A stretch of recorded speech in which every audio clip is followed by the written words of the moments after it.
নমস্কার, আমি সোহিনী পাল।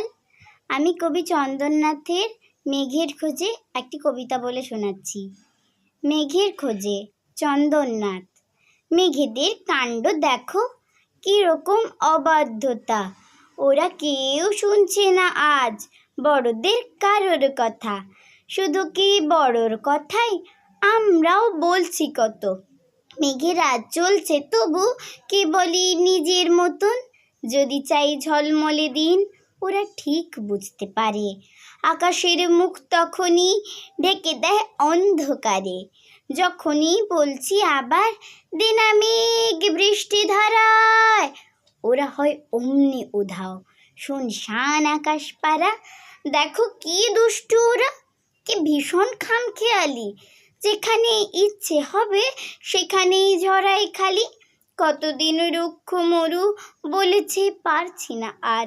এসো মেঘ আমার কাছে, ছোঁয়া দাও বৃষ্টি ধারায়।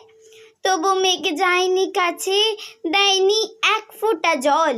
অথচ আজ ওখানে সারাদিন মেঘের মাদল। ওখানেই সকাল দুপুর অবিরাম বাদল ধারায়।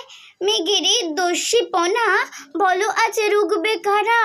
ওদেরই জন্যে তো আজ মরুতেও বানভাসী সব। মানুষের সর্বনাশে মেঘেদের একন পর। অথচ এই এখানে আমাদের দিনাজপুরে, আমাদের কোচবিহারে মাঠ আজ যাচ্ছে পুড়ে। জমিতে পুড়ছে ফসল, নদীরা শীর্ণ কায়া। ঢুকছে বন বনানি, নেই তার শ্যামল মায়া। আকাশে দু চোখ তুলে ডাকি তাই মেঘ ছুটে আয়। আমাদের রুক্ষ মাটি ভেজা আজ বৃষ্টি ধারায়। মেঘেরা তাও আসে না, ওরা খুব অবাধ্য যে।